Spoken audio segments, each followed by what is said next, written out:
press the bell icon on the YouTube app and never miss an इन मसाइल को इसी तरीके से देखता है और वो समझता है कि रीजन में हम मदद तो कर सकते हैं सबकी, लेकिन इनकी मदद कैसे करें, क्या हम इसको ऐसे लें? उसमें देखे मैं जो पिछले काफी अरसे से नोट, कोई आज की बात नहीं है, उन्होंने ना सिर्फ श्रीलंका को बेल आउट किया है, वो बांग्लादेश भी। आप मुझे जब उन्होंने ये बात की, बल्कि कल जब मैं कनाडा के हवाले से कहूंगा कि जब सबसे पहले श्रीलंकन फॉरेन मिनिस्टर ने जो उन्होंने एक्यूज किया तमिल टाइगर के हवाले से कनाडा को, और उसके बाद बांग्लादेश ने कहा है, बांग्लादेश के फॉरेन मिनिस्टर ने जब स्टेटमेंट दी कि दुनिया में लोग मर्डर करके जाके रिफ्यूज ले लेते हैं कनाडा के अंदर, तो मुझे फौरन याद आया कि मोदी साहब का जब दौरा था बांग्लादेश में, तो वहां उन्होंने ना सिर्फ उनको ग्रांट भी दी थी, उन्होंने लोन भी दिया था। उनको भी टाइम टू टाइम वो रेस्क्यू करते हैं, बांग्लादेश को भी। बल्कि इस वक्त भी जो G20 में मैं समझता हूं कि जब बांग्लादेश की प्राइम मिनिस्टर थी वहां पे, she was there as observer, और उन्होंने जो बाइडेन के साथ। सभी को जय हिंद दोस्तों, आप सभी का हार्दिक स्वागत है जय हिंद रिएक्शंस पे। तो आज हम आपके लिए पाकिस्तानी मीडिया से एक बहुत ही इंटरेस्टिंग और एक लेटेस्ट वीडियो लेकर आए हैं, जिसमें आपको बहुत कुछ जानने को मिलेगा और बहुत मजा आएगा। तो इस वीडियो को अंत तक देखें और चैनल पर नए हैं तो चैनल को सब्सक्राइब कर दें, ताकि आपको ऐसी इंपॉर्टेंट, इंटरेस्टिंग और मजेदार वीडियो देखने को मिलती रहे। और इस वीडियो के बारे में जो भी आपके विचार हैं, आप अपने विचार हमें कमेंट सेक्शन में लिखकर जरूर बताएं, हमें आपके कमेंट्स का इंतजार रहेगा। तो चलिए साथ मिलकर ये वीडियो देखते हैं। जय हिंद, जय भारत। कुछ टेंस हालात चल रहे थे अमेरिका के साथ, एंड मोदी साहब ने डिप्लोमेटिक उनकी मीटिंग कराई, लेकिन उसमें मैं एक और इसमें एक चीज नजर आती है। मैं डॉक्टर जयशंकर के इस पूरे दौरे को बड़ा क्लोजली ऑब्जर्व कर रहा था। आज भी उन्होंने एम्बेसी के अंदर सवाल जवाब दिए और मैं उसको देख रहा था। तरनजीत संधू साहब एम्बेसडर भी साथ बैठे हुए थे। तो इनके ये जो स्टेटमेंट उन्होंने पाकिस्तान का नाम लिए बगैर कहा है, उसमें एक चीज नजर आती है। एक तो विल या ये सोच नजर आती है कि पाकिस्तान की वो हेल्प करना चाहते हैं, लेकिन कंडीशनल, कि अगर पाकिस्तान कुछ चीजों को ठीक करे अपने हालात को। उसमें मैं उनको, भारत को ब्लेम नहीं करूंगा। मैं यहां पे ब्लेम करूंगा कि हमने कभी किसी चीज को भी सीरियस नहीं लिया। मैं छोटी सी मिसाल दूंगा कि हमारे प्राइम मिनिस्टर साहब इस वक्त दौरे पे निकले हुए थे, 15 दिन के दौरे पे आए थे, उनमें 4 मुल्कों में गए। हालांकि यूनाइटेड नेशंस में भी, यूनाइटेड नेशंस के आने, इस असेंबली में स्पीच करने के आड़ में सबसे पहले वो जाके अपने बच्चों को लेके एफिल टावर चले गए। खबरें ये आ रही हैं कि वहां पे उन्होंने डिनर किया फैमिली के साथ, और बिल जो है, रिवॉल्विंग जो रेस्टोरेंट है, उसका बिल जो है पाकिस्तान एम्बेसी ने दिया है। यूके जाने का कोई तुक नहीं बनता था, वहां किसी ने मुलाकात नहीं की, वहां भी घूमे वो जाके। यूनाइटेड नेशंस में आए, यहाँ पे कतरियों से मिलने की कोशिश की उन्होंने, वो भी नहीं मिले। यूएई से मिलने की कोशिश की, वो भी नहीं मिले। फिर उसके बाद उन्होंने कहा चले कोई नहीं, जाती दफा उमरा करते हैं। मुझे एक तो इस पे किसी हमारे मौलवी को फतवा देना चाहिए कि सरकारी खर्चे पे, एक बैंकरप्ट के मुल्क के खर्चे के ऊपर उमरा करने से वो कबूल होगा? पाकिस्तान जैसे एक बैंकरप्ट कंट्री के सरकारी खर्चे पे किसी अफसर का उमरा करने से वो कबूल होगा या नहीं होगा? मेरी इंफॉर्मेशन के मुताबिक आलिया, मैं जब भी उमरा करने जाता रहा हूं यहां से, मैं अपना टिकट क्रेडिट कार्ड पे नहीं लेता, क्योंकि उसके ऊपर इंटरेस्ट रेट होता है। मैं कैश टिकट लेता रहा हूं। इतना परहेज करता हूं कि जहां मैं जा रहा हूं, क्योंकि लिखा ये चीज, जो मेरी इंफॉर्मेशन ये कहती है कि अगर आप मकरूज हैं, आपके ऊपर कई इसके स्टेपुलेशंस हैं उमरा करने के। अगर बल्कि यहां तक कहते हैं आपके माँ बाप जिंदा हो तो आपको उनकी खिदमत करनी चाहिए, बजाय कि आप हज और उमरे के ऊपर जाए। यहां तक इस तरह की, इतना अगर इस तरह के अगर रूल्स रेगुलेशन। माजर के साथ मेरा सवाल तो ये है कि एक प्राइम मिनिस्टर अगर एक सरकारी दौरे पे जा रहा है, तो बेशक वो तो आप कह रहे हैं कि अपने पैसों से नहीं, उसके पैसे पे, अपने पैसों पे भी वो क्यों जाए वहां पर अपने बच्चों को लेके? उसका दौरा इस काम के लिए है ही नहीं कि वो आईफल टावर जा रहा है। और दूसरा सबसे बड़ी बात यह है कि केयर टेकर प्राइम मिनिस्टर है, आपका नाम किसी घड़े से निकला है, आपका नाम जो है आपको मैंडेट नहीं दिया गया, किसी ने इलेक्ट किया है आपको या करने के लिए, और आपका सोल जो ऑब्जेक्टिव है आपको प्राइम मिनिस्टर बनाने का, to hold election within 90 days। यहां यूनाइटेड नेशन जनरल असेंबली में आके आपने इलेक्शन की बातें करनी थी आपने। और फिर दूसरी एक सबसे बड़ी बात आ रही है कि कोई क्वेश्चन ही नहीं कर रहा इस चीज को, कोई पूछ ही नहीं रहा भाई ये बंदा क्यों गया था ये। और उसके बाद मैं समझता हूं कि ब्लंडर है, एक और ब्लंडर है, और कोई पूछना, और ये केयर टेक। इसीलिए मैं हमेशा ये कहता था कि पाकिस्तान का सोल्यूशन जो है वो टेक्नोक्रेट गवर्नमेंट है, लेकिन वो टेक्नोक्रेट तो हो, वो ये जो सेटअप आया है ये बी कैटेगरी के टेक्नोक्रेट हैं। ये टेक्नोक्रेट तो नहीं है, मेरे ख्याल किसी जाती रिलेशनशिप की वजह से दे केम टू दिस पोजीशन। इनके नाम तो इनके पड़ोसियों को भी नहीं पता था ये कौन है, ये काम बन जाएंगे, ये टेक्नोक्रेट तो है नहीं। शाहिद साहब, उनकी ये भी स्टेटमेंट आई है कि जो मिसिंग पर्सन है बलोचिस्तान के वो 50 हैं, सिर्फ 50 लोग हैं। अंदाजा लगाएं, मेरा उनकी अपनी ग्रिप ये अपने सब्जेक्ट के ऊपर, और खुद नैबजदा है मौसूफ। और वहां यहाँ न्यूयॉर्क में उनसे किसी सहाफी ने सवाल भी किया कि आपके तो नैब के केसेस हैं, और दूसरा जो जाती दफा बंदियाल साहब करके गए हैं, आपका तो केस दोबारा खुल गया। लेकिन देखिए, मैं ये समझता हूं कि हम, अच्छा इसको मैं रिलेट कर रहा था कि हम सीरियस नहीं है किसी चीज में। अब मैं इसकी मिसाल एक छोटी सी दूं, स्टेटमेंट की हद तक हमारे फॉरेन मिनिस्टर साहब ने कहा कि हम भारत के साथ अच्छे रिलेशनशिप चाहते हैं।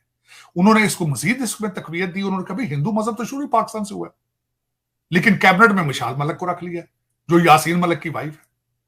और यासीन मलिक का जो स्टेटस है आपको पता ही है, जो उसका स्टेटस क्या है। तो आप कभी किसी चीज में सीरियस तो हो। अच्छा ठीक है, हम ये कहते हैं भारत के साथ, जी भारत के साथ, आप मुझे ये आलिया बताएं, आपने पूरा मुल्क तबाह किया है डॉलरों के पीछे, जिहाद के पीछे, अफगानिस्तान के पीछे। आज वो आपसे नफरत करते हैं। ईरान के रिलेशनशिप आपके साथ नहीं है, बॉर्डर उनके। चाइना ने आपको कहा आप चाइना के सामने भारत की दुश्मनी बेचते हैं, लेकिन सी पैक के बहाने आप उनका $26 बिलियन खा गए आप उनका, वो भी आपसे नाराज है। बल्कि आज यहां पे वेस्टर्न मीडिया जो बात कर रहा है, जो एक नई चीज ऐड करना चाहूंगा मैं, बल्कि पिछले दिनों आपने देखा होगा कि भारत के मीडिया ने भी और इंटरनेशनल मीडिया ने भी बात की है कि आपके डेविड ब्लूम साहब जो आपके अमेरिकन एम्बेसडर हैं, वो ग्वादर क्यों गए हैं, वो गिलगित क्यों जा रहे हैं, वो चित्राल क्यों जा रहे हैं, ये क्या हो रहा है। और इसको जो लोग स्पेकुलेट कर रहे हैं यहाँ पे, जो उसके तज्जिए कर रहे हैं, वो तज्जिए ये कर रहे हैं कि अब चाइना बेजार हो गया है पाकिस्तान के सीपैक प्रोजेक्ट से, और वो अपने पैसे वापस मांग रहा है या अपनी पेमेंटें मांगना चाहता है। ये सिर्फ एक स्कीम या एक ड्रामा किया जा रहा है ताकि उनको बताया जा सके कि if you wrap up something, we have plan B, we have somebody else interested in. तो ये आप सीरियसली कभी नहीं किसी चीज में हो, तो उसमें भारत का क्या कसूर है? आप किसको ब्लेम करेंगे? अफगानियों को ब्लेम करेंगे? आप खुद सीरियस नहीं है। ईरानियों को ब्लेम किस तरह करेंगे आप? चाइना को क्या ब्लेम करेंगे? आप किसी चीज में सीरियस नजर नहीं आते। मैं ये बिल्कुल सीरियस कर, और वो उनकी बात ठीक है कि आप टेररिज्म आपके ऊपर, वो कहते हैं cross the border terrorism, clarify करें चीजों को। आप डिप्लोमेसी के दरवाजे क्यों बंद कर देते हैं? अब मैं जिस तरह कहता हूं, वो हालते जंग में चाइना के साथ, लेकिन फिर भी उनके साथ ट्रेड कर रहे हैं। लेकिन आप जो हैं वो कश्मीर के आके मुद्दे के ऊपर आके आप हर चीज बंद कर देते हैं, फौरन दरवाजे सारे। तो शाहिद साहब, ये जो हम बात करें सीपैक की और बेल्ट एंड रोड इनिशिएटिव की, ये भी बात कही जा रही है ना। एक तरफ तो खैर कुछ खबरें मैं देख रही थी, बल्कि पाकिस्तानी क्रेडिबल जर्नलिस्टों की खबरें ऐसी आई हुई थी कि ये जो आप बात करें कि जो सीपैक का मामला है वो काम आगे नहीं बढ़ा और उनको नाराजगी है वगैरह वगैरह, लेकिन इसी के साथ जो इंडिया और मिडिल ईस्ट का जो इकोनॉमिक कॉरिडोर सामने आ रहा है, तो क्या इसको भी कहा जा रहा है कि ये उसके मुकाबले पर उसको बीट कर रहा है? तो क्या इसकी भी फिक्र है चाइना को, इस बिना पर भी ऐसा हो रहा है? नहीं, चाइना देखें, इस वक्त चाइना के अगर देखा जाए तो आप उनके अंदर एक रियल एस्टेट की बहुत बुरी हालत है। उनके एक रियल एस्टेट डेवलपर जो है बैंकरप्ट होने जा रहा है अंदर। वहां पे अगर देखा जाए तो दो चार चीजें बड़ी सख्त इस वक्त तशवीशनाक है। सब उनकी खूबसूरती तो ये है कि खबर बाहर निकलने नहीं देते चाइनीज, लेकिन उनके डिफेंस मिनिस्टर इस वक्त गायब है। उनके सुना है कि वो उनके खिलाफ इन्वेस्टिगेशन करप्शन की चल रही है। उनके फॉरेन मिनिस्टर के साथ उनके फॉरेन मिनिस्टर जो कि वॉशिंगटन डीसी के अंदर एम्बेसडर रह चुके हैं, उसका अफेयर, उनका या बच्चा पैदा हुआ किसी एक्स्ट्रा मैरिटल अफेयर की वजह से, उनको सैक कर दिया गया। पहले वो भी गायब रहे हैं। आप एक चीज जरूर है, एक तो वो they are going through some crisis. जो उनकी कम्युनिस्ट पार्टी के एल्डर्स हैं, they are not happy with the situation the way the China is being run right now. और उसके बाद उनकी इकोनॉमी आफ्टर द कोविड के बाद, एक तो सप्लाई चेन दोबारा रिस्टोर नहीं हो सका। फिर उसके बाद ये कि लोग जो है अपने अपने जो मैन्युफैक्चरिंग उनके प्लांट्स थे, उनको वहां से people are taking it out and moving towards Vietnam, Malaysia, Bangladesh and India. आपने देखा होगा जिस तरह एप्पल जो है अपने प्रोजेक्ट्स निकाल रहा है, वैसे किसी तरह और कई कंपनियां हैं, टेस्ला है, वो they are not interested in, they are moving towards India as well. तो इस तरह उनकी इकोनॉमी जो है शेकी है इस वक्त अगर देखा जाए। और ताइवान की वजह से एक दूसरा एक केयास और एक कंफ्यूजन है। और जो नया प्रोजेक्ट दिया है, जो G20 के एंड पे इन्होंने कहा था, जो उसको कॉरिडोर है, trade corridor, shipping and train जो सारा होगा आगे अफ्रीका और सारा यूरोप को जाएगा, that project Americans wanted to counter the CPEC और belt and road initiative. This was Americans, और जिसके अंदर आपने देखा है कि यूएई, सऊदी अरेबिया, इजराइल वो सारे मिलकर करेंगे।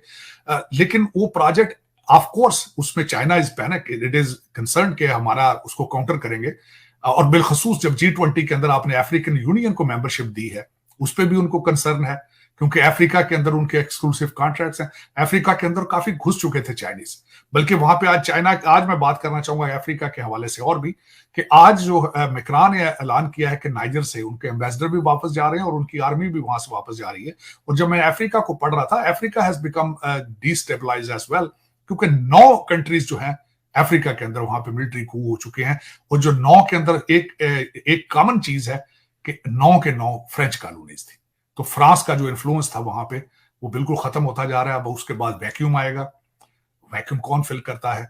यहाँ पे अगर देखा जाए तो पहले रशिया अपनी वो जो उनकी एक कंपनी थी जिस तरह ब्लैक वाटर थी, मेरे नाम से ज़ेन निकल रहा है, जिसका चीफ पिछले दिनों में जहाज के हादसे में मरा था, उसका नया उन्होंने अपॉइंट कर दिया है। पहले वो काफी थी। अफ्रीका के अंदर they were having their influence, China had influence, now the African Union has become part of the G20, तो Africa is becoming a mess at the same time.